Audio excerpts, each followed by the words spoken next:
That night, once the mansion was quiet, Samantha slipped out of her room, carrying a small suitcase. She paused, listening carefully, and when she was sure no one else was awake, she tiptoed downstairs. She opened the front door and, before stepping out, took one last look at the house where she was born and raised. She exhaled slowly, then walked outside. A taxi was waiting by the curb. Samantha's heart pounded with equal parts excitement and anxiety.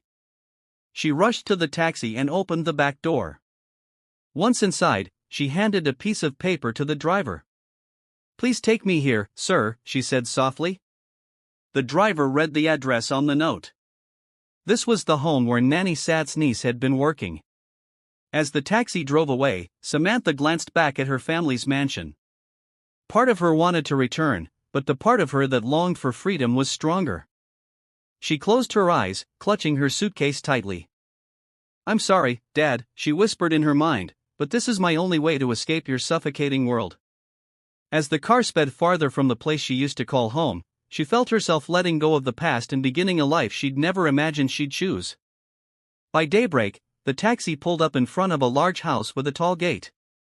Standing on the sidewalk, Samantha noticed she could barely see the full home through the high walls. She observed the spacious front yard, also surrounded by tall fencing, and the two-story house with an elegant design. She took a deep breath before getting out, paying the fare, and walking up to the gate. She rang the doorbell. After a few moments, a housekeeper opened it, a woman in her 50s with a round face. "Who are you? What do you need?" asked the housekeeper. Samantha offered a small smile. "I'm Samantha Harris. I'm here to replace Chloe as the laundry worker," she said, lowering her voice. She had chosen to change her last name so no one would recognize her. The housekeeper frowned slightly and then nodded. She retreated inside, leaving Samantha at the gate. Several minutes later, a woman emerged, wearing a thin silk robe, looking like she'd just woken up. Though undeniably beautiful, she had a strict aura about her. She appeared to be in her early 30s, fair-skinned, and somewhat tall. "So, you're the new laundry worker?" the woman asked coolly. "Yes, ma'am, I'm Samantha Harris," she replied. "Do you have any ID?" the woman demanded. "I don't, ma'am. I came from personal affairs," but she also couldn't forget what she had just witnessed. If anyone could tell Samuel to stop, it might be his mother. Samantha took a deep breath, steeling herself. "Ma'am, there's something I need to tell you," she began. Marilyn barely glanced away from her magazine. "What is it?" she asked, sounding bored. "I saw Mr. Samuel earlier at the pharmacy," Samantha said nervously.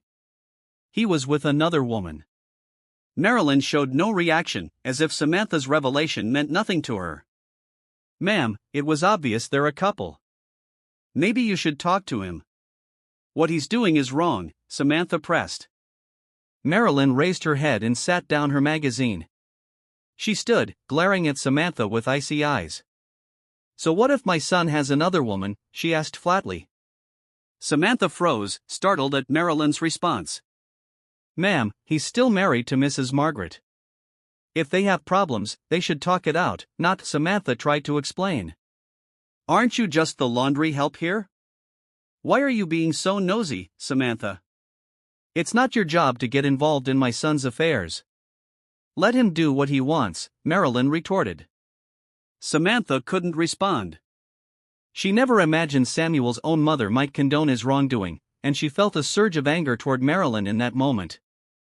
Late one night, Samantha was fast asleep when she woke to the sound of a woman yelling upstairs. Heart pounding with dread, she recognized Margaret's voice. She sat up, hearing the commotion. Margaret's screams echoed through the halls. Alarmed, Samantha quickly got out of bed and rushed out of her small room. In the kitchen, she spotted Marilyn standing calmly at the sink with a glass of water, as though she couldn't hear Margaret's cries. "Ma'am Marilyn, what's going on upstairs?" "It sounds like Mrs. Margaret is screaming," Samantha asked, her voice trembling. Marilyn finished her drink before speaking. "Go back to your room, Samantha. Pretend you hear nothing if you want to keep your job in this house," she said icily, then walked away. Samantha stood in disbelief. Margaret's screams grew louder, filled with despair. Unable to bear it, Samantha ran up the stairs. When she reached Margaret and Samuel's bedroom, she heard something crash against the floor. Samantha pushed the door open, heart pounding, and froze at the sight before her. Margaret lay on the cold floor, crying, clearly in pain. Standing over her was Samuel, enraged, seemingly out of control. He lifted his foot to kick Margaret again. Samantha rushed forward. "Stop it, sir," she yelled, grabbing Samuel's arm and pulling him away. With a violent shove, Samuel pushed Samantha to the floor beside Margaret. "Stay out of this, you meddling laundry worker. Actually, the two of you are perfect for each other, both worthless," he snarled, storming out of the room. Samantha turned to Margaret, overwhelmed by pity when she saw the tears streaming down Margaret's face and the bruises covering her body. "Ma'am Margaret, let me get something for your wounds." "We should treat them," Samantha said tearfully. Before Samantha could stand, Margaret shoved her away. "Get out. You're just the laundry girl here. You have no right to interfere in my marriage," Margaret spat, her voice ragged. "But, ma'am," Samantha began. "Leave!" Margaret screamed. Samantha stayed where she was, wanting to help Margaret, but she realized it was difficult to help someone who refused help. Finally, she had no choice but to get up and leave the room. The next morning, Samantha got up early. Stepping out of her room, she saw another housekeeper, Cecilia, bustling around the kitchen, preparing breakfast. Samantha approached to help. "Aunt Cecilia, let me help you," she offered, picking up a knife to slice vegetables. "Thanks, Samantha. Cooking for so many is tough, even if it's just breakfast," Cecilia chuckled. They worked in companionable silence for a while, but Samantha couldn't keep quiet anymore. Ever since she'd seen Samuel hurt Margaret, she'd been on edge. "Aunt, can I ask you something?" Samantha said softly but firmly. "Sure, what is it?" Cecilia asked. "Why does Mr. Samuel hurt Mrs. Margaret?" Samantha asked directly. Cecilia sighed, looking hesitant. "Because Mrs. Margaret is always suspicious of him now. She doesn't trust him, questions everything he does, and they fight constantly," Cecilia whispered.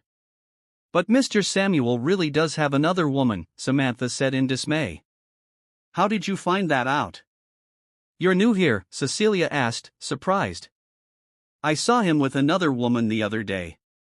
They were really sweet together. Then, when I mentioned it to Ma'am Marilyn, she told me off for being a busybody," Samantha explained, eyes wide. "Well, there you have it. Mrs. Margaret has a reason not to trust him," Cecilia replied, shaking her head. "Even so, I hate that Mr. Samuel hurts her. He has no excuse to be violent," Samantha muttered. Cecilia nodded at Samantha's words, then fell silent, as though there was more she wanted to say. Finally, she spoke again. "To be honest, I do feel sorry for Mrs. Margaret. If it hadn't been for her, none of this would be happening to Samuel or Marilyn." "What do you mean?" Samantha asked, puzzled. "Mrs. Margaret used to work overseas in the Middle East as a laundrywoman in a palace. She was there for years. She always said her employers were kind, so when her contract ended, the king gave her a huge amount of money, something you'd never expect for a laundry worker," Cecilia explained. Samantha's mouth fell open. Cecilia went on. "When Mrs. Margaret came back to the States, she started a business and married Mr. Samuel. From then on, he managed her business. Everything they have now, this house and their investments, all that came from Miss Margaret." Samantha felt her chest tighten with sadness. She never imagined Margaret's backstory would be like that. Margaret gave so much, only to be repaid with betrayal and abuse, Samantha thought. Cecilia was done talking, but after a moment, she spoke up again. "The problem is, Mrs. Margaret can't have children. Maybe that's why Mr. Samuel is looking for someone else who can give him a child," Cecilia added. "Aunt, that doesn't mean it's okay for Mr. Samuel to cheat or hurt her," Samantha insisted. Cecilia fell silent at Samantha's remark. With each new thing Samantha learned, her sympathy for Margaret grew. Margaret had sacrificed everything, given everything to Samuel, and in return, she got violence and infidelity. It was incomprehensible to Samantha how Margaret could endure such a life. Days passed, and Samantha's heart felt heavier. Every night, she heard Margaret's screams echo through the upper floors, the pleas for mercy and the sound of her body hitting the floor or walls. She knew Samuel was behind all of it, but she fought the urge to intervene. She was terrified of being kicked out. Yet, no matter how hard she tried to ignore the abuse, she couldn't. One evening, Samantha couldn't sleep, her thoughts racing. Lying in bed, she decided to call Nanny Sad. She hadn't spoken to her since the night she left the Anderson mansion. She pulled out her phone with a spare SIM card and dialed. After a few rings, Nanny Sad answered. "Hello, Nanny Sad here." "Nanny, it's me, Samantha," she whispered. "Samantha, is that really you?" Nanny Sad asked excitedly from the other end. "Yes, Nanny, it's me. How are you?" Samantha replied. "Don't worry about me, I'm fine. How are things over there? Are you coming home soon?" Nanny Sad asked in one breath. "I'm okay, but I'm not going back until Dad realizes he can't control me," Samantha answered. "Samantha, your dad is doing everything he can to find you. He barely sleeps, drives around the city and beyond, checking with all your friends. No one has any answers. He even hired private investigators. That's how desperate he is," Nanny Sad explained at length. Samantha stared at the ceiling, her nerves on edge. She worried Mr. Anderson might show up outside Margaret's house any day now. She was about to say something when a loud scream from Margaret echoed through the house again. Samantha's eyes widened in alarm. Samuel was hurting Margaret yet again, and this time, Margaret's cries were louder, more agonizing than usual. "What's going on? Is that someone screaming? What's happening there?" Nanny Sad asked, alarmed. Samantha couldn't answer. She knew if she told Nanny Sad about the abuse, her nanny would beg her to leave. Samantha refused to go anywhere until she was sure Margaret would be safe.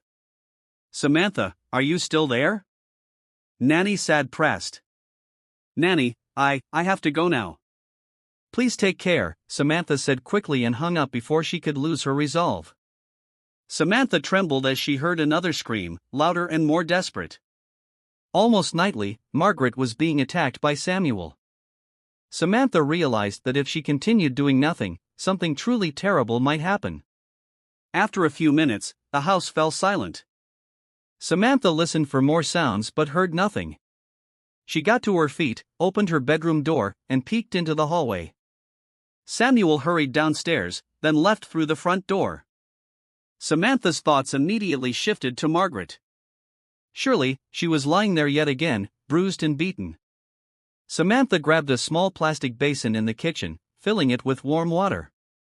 Her hands shook as she picked up a washcloth and some medical supplies, betadine, antiseptic wipes, bandages.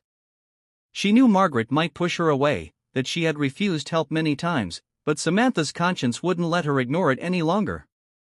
She had to show Margaret she wasn't alone. Carrying the basin and the first aid items, Samantha climbed the stairs, unsure how Margaret would react but determined to help. She pushed the door open gently and heard Margaret's sobs grow louder. Margaret was curled in a corner of the room, arms wrapped around herself. Her hair was disheveled, blood trickled from the corner of her lip, and bruises dotted her skin. Samantha bit her lip. She had never seen anything so harrowing in real life. Margaret's eyes locked on Samantha, and she hurriedly wiped her tears. "What are you doing here?" she asked, her voice shaky. "Ma'am, I think you need to go to the hospital," Samantha said, clearly worried. "That's not necessary." "Get out," Margaret replied. "But, ma'am, you have so many bruises," Samantha insisted. "Why are you so stubborn?" "I said get out." "I don't need your pity," Margaret yelled, her voice cracking with anger. Samantha refused to budge. Instead of leaving, she moved closer, setting down the supplies. "I'm not here out of pity. I'm here to help you," Samantha said softly, raising the washcloth toward Margaret's face. "I don't need your help," Margaret screamed, pushing Samantha away. Samantha fell back onto the floor but quickly sat up, inching closer to Margaret again. I know you're in pain, Mrs. Margaret, physically, mentally, emotionally. Please let me help you. Asking for help isn't a sign of weakness. We're only human, ma'am. We can't handle everything alone, Samantha pleaded. Margaret froze, tears spilling down her cheeks, which led to wrenching sobs. Samantha reached out once more with the damp cloth to wipe the blood from Margaret's lip. For the first time, Margaret didn't push her away. Samantha seized that moment. Gently, she pressed the warm cloth to Margaret's bleeding lip. Margaret let out a sharp breath but didn't resist anymore. In silence, Samantha cleaned Margaret's wounds, taking care not to hurt her further. As Samantha applied medication to Margaret's bruises and cuts, she couldn't help but ask, "Ma'am, why do you let him hurt you?" Margaret didn't answer, so Samantha asked again. "Why do you let Samuel do this to you?" Margaret lowered her head. "Because it's my fault," she said softly. "How can this be your fault?" Samantha asked, confused. "It's because I'm so jealous all the time. I constantly suspect him. I keep on nagging. Maybe I'm just too irritating, and that's why Samuel hurts me," Margaret whispered. Samantha shook her head. "Ma'am, you actually have a reason to be upset. Mr. Samuel's a cheater. I can tell you know about his nonsense, which is why you're always fighting with him," Samantha said. Margaret looked at her, and Samantha sensed the pain Margaret had been shouldering for so long. "I know Samuel has other women, more than one, in fact, but maybe if I weren't like this, maybe he wouldn't hurt me," Margaret said. "It's not your fault that he's hurting you, ma'am Margaret. He's the one doing wrong, and yet he feels entitled to be violent. I get why you're always angry and how you end up taking it out on me. It's because of all the pain in your heart. But, ma'am, you shouldn't just endure this. It's wrong for Mr. Samuel to hurt you, and it's wrong for you to let him get away with it. You need to fight back, ma'am Margaret," Samantha said. She didn't expect tears to fill her own eyes as she spoke. Margaret wept nonstop as she listened to Samantha's words. Samantha sensed that part of Margaret was finally waking up to reality. Once Samantha finished cleaning and dressing Margaret's bruises and cuts, Margaret gazed at her gently, and for the first time, Samantha heard her say, "Thank you." Samantha smiled slightly, never imagining she'd hear that from Margaret. Then she excused herself and left the room, making sure her employer was in a stable condition. In the days that followed, Samantha noticed gradual changes in how Margaret treated her. If before, Margaret's looks were always hostile, now she sometimes managed a faint smile. She also stopped snapping at Samantha whenever Samantha offered help. Each day, Margaret's heart seemed to soften. Finally, they began growing closer. Whenever Samuel beat Margaret, Samantha could no longer stand by. She always tried to intervene, telling Samuel to back off. Once, she even warned him that if he didn't stop assaulting Margaret, he could end up in jail. Though it was clear Samuel wasn't truly afraid of Samantha's threat, it was enough to make him stop hitting Margaret that night. Margaret's demeanor fully softened towards Samantha, bringing them even closer. Sometimes, they cooked together, a bonding experience for them both. One afternoon, Samantha and Margaret were in the kitchen, busy baking chocolate cookies. They joked about happy childhood memories, constantly bursting into laughter. After a while, Margaret stopped laughing, suddenly looking serious. "Thank you, Samantha. For so many years, you're the only one who's shown me true concern," Margaret said, smiling. Samantha wiped flour from her cheek and smiled back. "There's a reason I ended up here, ma'am Margaret, to help you see that you can still escape this situation," Samantha said gently. Margaret gazed at her curiously. "Did you go through something like this too?" Samantha nodded, her eyes reflecting difficult memories. "Yes, I endured a life I didn't want for a very long time. Then, one day, I found the courage to break free. After I finally escaped, I never regretted it, not even for a second. If there's one regret, it's only that I wish I'd done it sooner," Samantha said with a faint grin. "Lucky you. You're brave. I'm not. I've been so scared of losing Samuel that I just put up with everything," Margaret replied sadly. "By the way, changing the subject, I overheard Samuel and Marilyn talking the other night." They're angry at you for interfering in our lives. I'm worried, Samantha. I sense they're planning something bad against you, Margaret added, her voice tinged with concern. What do you mean, ma'am? Samantha asked, apprehension creeping in. I'm not sure, but they're definitely unhappy about what you've been doing, and I know Samuel well enough. When he's angry, he can be dangerous, Margaret said. Don't worry about me, ma'am. I can take care of myself, Samantha replied confidently, but inside, she felt a shiver of fear, knowing how violent Samuel could be. Still, she promised herself that if Samuel or Marilyn ever tried to hurt her, she wouldn't think twice about defending herself. One morning, Samantha was in the laundry area, using the washing machine, when Margaret walked up to her, wearing a slight smile. Samantha, we're going somewhere tonight. I need you to get ready, Margaret said. Where are we going, ma'am? Asked Samantha, genuinely curious. There's a business event, and Samuel and I were invited. My mother-in-law, Marilyn, will be going too, and they want you to come along to assist with anything they need, Margaret explained. Is that okay with you? Samantha quickly agreed, excited by the chance to step outside for a while. She hadn't gone out in ages or seen many people, so she didn't mind that she'd just be helping out tonight. What mattered was that she would get a change of scenery, even if only for one evening. That evening, after showering and changing, Samantha was invited by Margaret into Margaret's room. Upon entering, Samantha saw a stunning navy blue dress with a simple but elegant design laid out on the bed. That's what you'll wear to the event, Samantha. I've only worn it once, and I'm sure it'll look great on you, Margaret said with a smile. Though she felt a little uneasy accepting such a nice dress, Samantha didn't refuse. After she slipped it on, she couldn't help smiling at her reflection in the mirror. It fit her perfectly. Before long, Samantha, Margaret, Samuel, and Marilyn departed. They arrived at an upscale hotel and went straight to the function room, where they saw various CEOs of large companies. Once seated, Samantha immediately noticed a female lounge singer on stage, performing a classic song brimming with emotion. Samantha's gaze lingered on the singer, and she felt a tug in her heart. Margaret noticed this. Why do you look so captivated by her? Margaret asked. Samantha smiled faintly.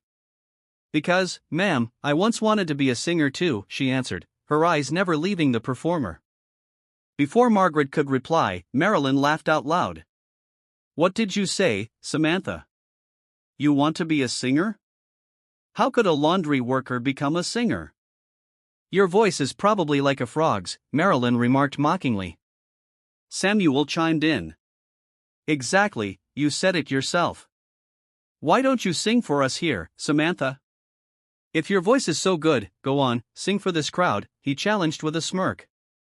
Samantha's eyes went wide, and she quickly shook her head. Oh no, sir, I'm too shy, she said. Samantha, you don't have to do what they say if you're uncomfortable, Margaret interjected. But Samuel and Marilyn kept laughing. Maybe you don't want to sing because you actually can't sing, Marilyn sneered. You're just afraid to embarrass yourself. Their laughter grew louder, and Samantha realized their true motive was to humiliate her in front of the large crowd. They assumed she couldn't sing. Samantha remained quiet, refusing to argue. She knew nothing good would come of insisting she could sing to such hostile people. But unexpectedly, Marilyn stood up once the lounge singer finished. She strode onto the stage and took the microphone.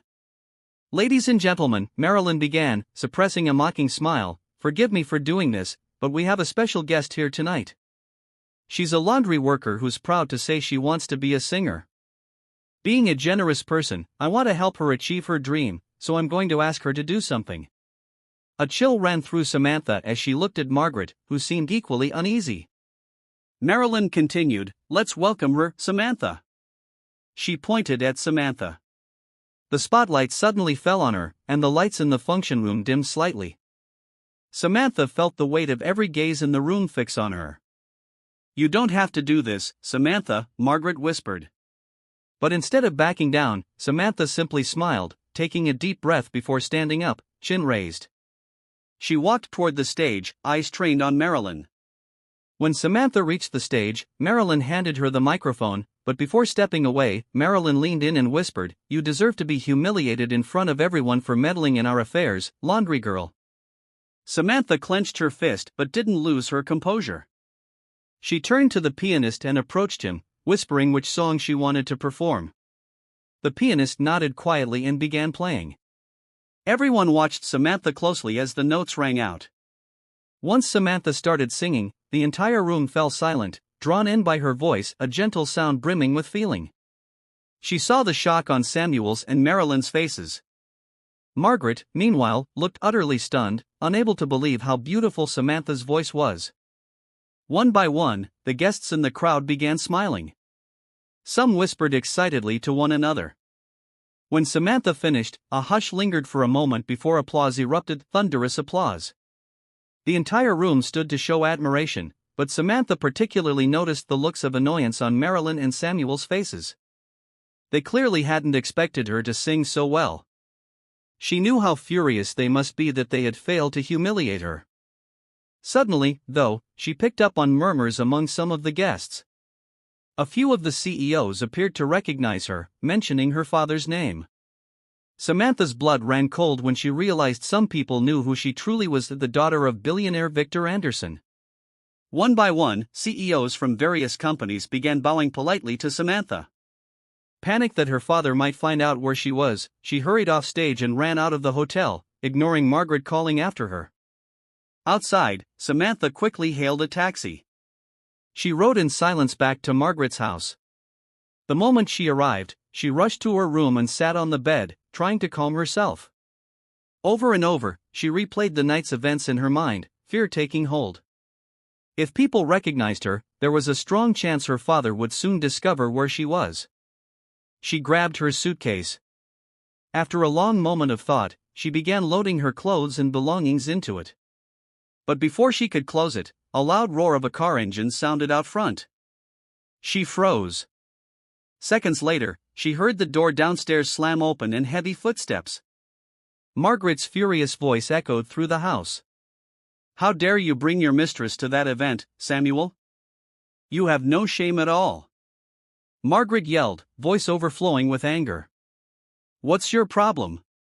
"You have no right to tell me who I can bring to that event," Samuel shouted back. "Samuel, I've put up with you for years, overlooked your cheating countless times, but bringing your mistress right in front of my face is something I can't ignore anymore." "I've had enough," Margaret cried, on the verge of tears. "Hey, Margaret, stop shouting at my son," Marilyn interjected. "No, you stop enabling him, Marilyn. You're the reason Samuel thinks he can cheat and get away with it." "I've had enough of you both," Margaret retorted, her voice shaking with rage. Samantha, who'd stepped out of her room, stared in shock at the confrontation unfolding below. Margaret glared at Samuel.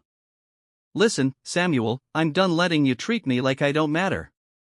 I've turned a blind eye to all your affairs for too long, but not anymore. I'm done." "Really? You're done?" Samuel taunted. "I know you can't live without me." "That's what you think, but now I really can," Margaret shouted, slapping Samuel across the face, her whole body shaking. Samantha watched in horror as Samuel's head jerked sideways from the blow. He immediately retaliated with a slap of his own, sending Margaret stumbling back, one hand on her reddened cheek. But Margaret was trembling, not from fear, but from fury. Before Samantha could rush to help, Margaret bolted into the kitchen, grabbed a large knife, then returned and pointed it at Samuel. Marilyn shrieked and began panicking. "Try hurting me again, Samuel, and I'll make sure you never wake up," Margaret warned, voice strong and resolute. "I'm sick of your abuse. I'm sick of your affairs. I'm sick of being a fool for you." "Margaret, put the knife down," Samuel said, clearly scared now. "Don't give me orders. If you still have any sense of decency, you'll get out of this house and take your mother with you," Margaret roared. "Margaret, let's talk about this," Samuel tried. "There's nothing left to discuss.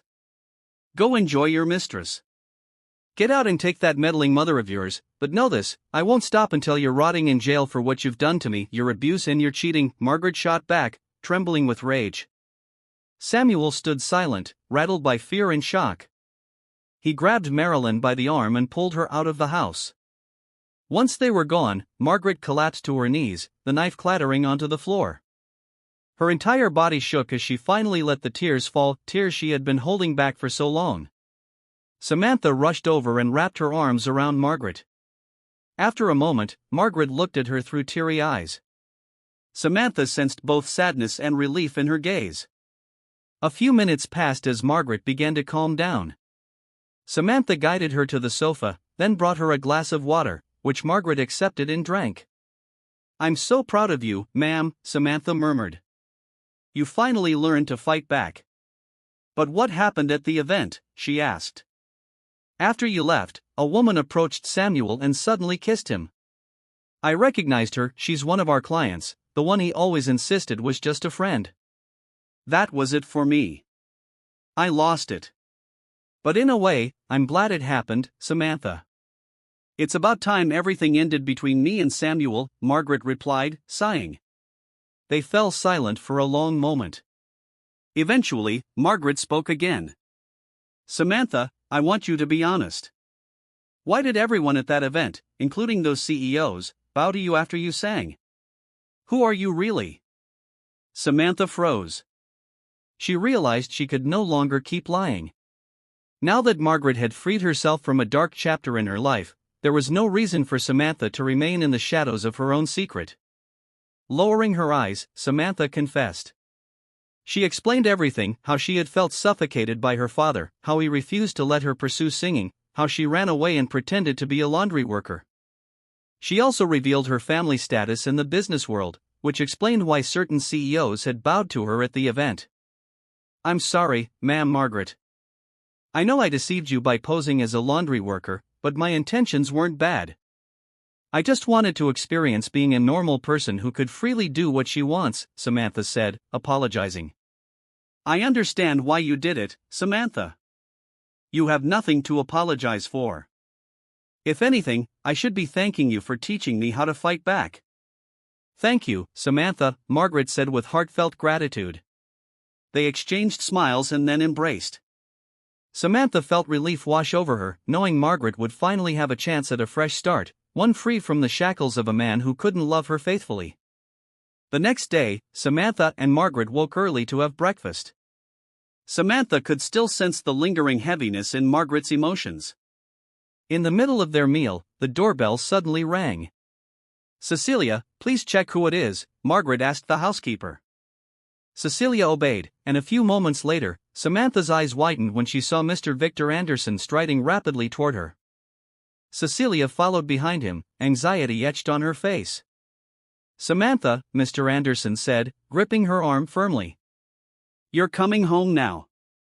Enough with this escapade." "I'm not going back, Dad." "Leave me alone," Samantha replied, bracing herself against his intense stare. "If someone hadn't mentioned you singing at an event last night, I wouldn't even have found you. What are you doing here? Why are you running away from your responsibility to our family?" Mr. Anderson asked, voice trembling with anger. "Don't you get it?" "I'm not happy at home anymore," Samantha answered. "How can you say you're unhappy?" "There are people out there who would kill to have your life," Mr. Anderson retorted. "Why do you want to lock me in your world, Dad? Why do you insist on dictating every aspect of my life? I'm not a robot. I'm your daughter, but that doesn't mean you own me. Don't you realize Mom and Vanessa left because they couldn't handle your controlling ways?" Samantha's voice rose, trembling with raw emotion. "You don't understand, Samantha," Mr. Anderson began. "No, Dad, you're the one who doesn't understand. If you truly love me, let me live my life the way I want. If I do come home someday, it won't be because you forced me. It'll be because I choose to," Samantha said through tears.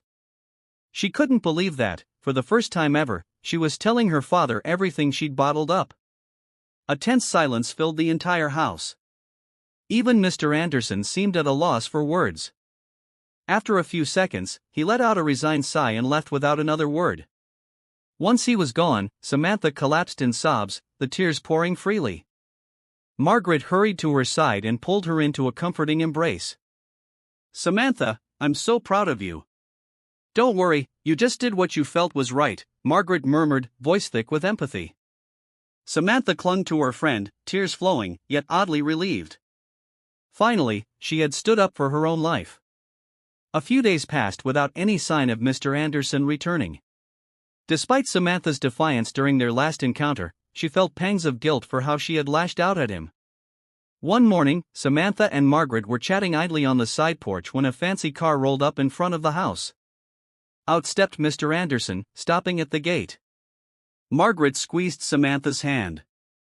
"It's up to you whether to send him away or let him in," Margaret said, disappearing indoors. Samantha took a deep breath, deciding that out of respect, she'd open the gate. She led her father toward the porch. "What are you doing here, Dad?" "If you're planning to force me home again, you're wasting your time," Samantha said bluntly. Mr. Anderson shook his head. "I'm not here to force anything, Samantha," he said quietly. Samantha frowned, not expecting those words from her father. "Samantha, I came to apologize. I've been replaying everything you said to me last time, and I've realized just how much I've failed you, how little I've understood you, how many people I've hurt, you especially," Mr. Anderson said, his eyes welling up. Samantha felt tears in her own eyes. She was at a loss for words, overwhelmed by emotion. "I know I can't change the past. I can't undo the way I dictated your life or the way I kept you from doing what you love. But there's one thing I can do right now. I can tell you that I'm sorry." "I truly am, and I want you to know that," Mr. Anderson declared. Tears slipped down his cheeks. Samantha started to sob, her heart too heavy with emotion. She closed the distance and, for the first time in so many years, initiated a hug. "Dad, thank you," she whispered through her tears. He wrapped his arms around her tightly. "Come home whenever you want, honey. I won't pressure you." "Our door is always open," Mr. Anderson said. Samantha hugged him more tightly, joy and forgiveness filling her heart. At last, she wasn't afraid. Finally, she felt a father's genuine love. A few months later, Samantha returned home, but this time, she wasn't treated like a mindless puppet heir. Mr. Anderson had set her free to be herself. She remained the heir and manager of the Anderson family's business, but she never abandoned her dream. Sometimes, she still performed at events, stepping on stage without fear or hesitation. Her father no longer stood in her way. Often, he even sat in the audience, watching proudly. Samantha could see the pride in his eyes, a sight that filled her life with immeasurable happiness. Meanwhile, Margaret successfully won her case against Samuel. Despite the difficulties she faced, she didn't back down. She filed charges for domestic violence and for infidelity.